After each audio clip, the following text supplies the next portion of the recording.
Today we are going to talk about how to track down some of these old images and why it's important to find the originator of those images. We're going to jump into all that coming up next.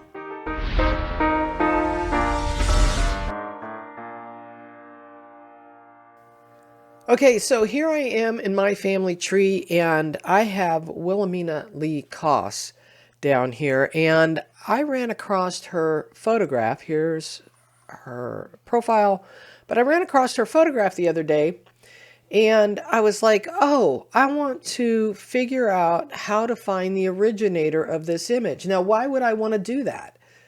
Probably the person who ever originated this photograph has more information about this family, because this image was probably handed down to somebody in the family, right? So let's see if we can figure this out. Well, there's a couple different ways to do this. And actually, before I go there, I don't know how I did it. I accidentally removed this image from my profile. If you'll notice, her image is missing. It was like, wait a minute, it was here a minute ago. I don't know how I did it, but while I was preparing for this episode, I accidentally deleted it out of my gallery. I'm not really sure how I did that, but how I add it back is it says right over here, not linked to anyone. So I hit add person, and then I can go and add her back in, and there she is. And I can now link that image back to her. So she is in there. Okay. And as you can see, this little progress bar updates. I can add a date or location. Now, I would do that if I'm the person who uploaded the image, but I don't know anything about this other than it's my ancestor. I'm like, yay, let me come over here and refresh this page to see if it updated. And there she is right there. So that is perfect. So how do we find this image and the originator? Well, right here, it says originally shared this image on the 11th of March, 2018. Now, you want to pay attention to that date. Now, I reached out to this person through the messaging system, and I said, hey, where did you get that image? And she wrote back, thankfully. She wrote back and she said she thought she got it from somebody off of FamilySearch. I'm like, okay.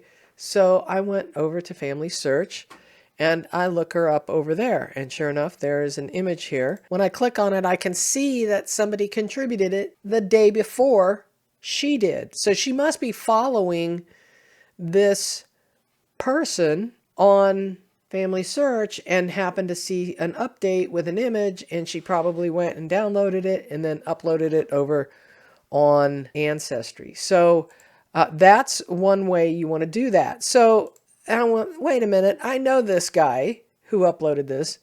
He's a cousin. I've never met him in person, but we have emailed back and forth multiple times. And I said to him, hey, can you tell me anything about this image? Do you have this image, or do you know any more about it? And he said, yeah, he found it in a box of old photographs. And what I was after was to make sure that this image was her, because if you look over, wait for it. If you look on the gallery, there's another image that I found somewhere along the line of her, and they look kind of different. So I was like, is this her? Maybe this one's wrong. So I reached out to him and I said, hey, how do you know that this is Wilhelmina Lee, or also known as Minnie Koss? And he said her name was written on the back of the photograph. And that gave me the clue that he has inherited a lot of the information from this family. So that way I could go, okay, he's inheriting this stuff. So this is cool. This is great. And so this is one of the reasons why you want to figure out who the originator is of these images. Hey, we're going to get back to that video here in just a moment, but I want to let you know that Genealogy TV has a website, a newsletter, and a Facebook page. Links for all of that are in the show notes below. All right, let's get back to it. By the way, if you want to follow an ancestor on FamilySearch, you're not sure how to do that, at the top of their profile, there is a follow button. If you click on the follow button, you can keep an eye on all the changes that are going on specifically with that person. And if you go over to the following button up here, you can see all of the ancestors that you are following. And so here's Wilhelmina down here. And when there are changes, you can see, like I was making changes over the weekend to Anchor, Lawrence, and Jensen. And you can see where I have updated some information, added a bunch of sources and stuff. So that is all about following. Now, if you'll notice, I have this image in here twice. One looks like it's colorized and one looks like it's not. And I looked at both of those just so I don't have to do a lot of blurring out of names. I looked at both of them and they were both uploaded on the same date. So my job now is to reach out to both of those people and say, hey, are you the originator? I went and looked on her profile on FamilySearch and there is no image here that matches this image here. So I'm going to reach out to both of these people and see who has this image. I actually think this is her after looking at it a little closer. I just think it's a skinnier, younger her. She died very young. She died at 24 years old. So this image is probably not long after or right before she passed away. So long story short, I have some work to do to see if I can find the origination of that image.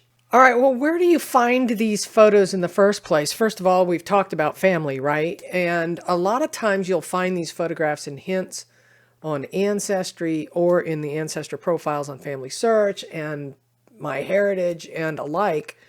Sometimes you'll find them in personal websites, people that have created websites. You don't see that quite as often anymore, but a lot of times people were creating blogs, Facebook pages, that kind of stuff for the various families. Now, there's records that have images as well. Boy, if you're lucky enough to find a passport that has an image, that's always awesome. I've not had a lot of luck, but boy, I've seen some really impressive passport photos. There's just a ton of places you can find them. In fact, I even did an episode called 10 Places You Can Find Photographs. This was done back in 2019. I'm going to revise the handout for that, and I'll leave a link in the show notes about how you can find the handout. So with that, I hope you have learned a little bit about trying to dice down and find out who the originator is of these photographs, because that is really key to finding out who's inherited some of the family records.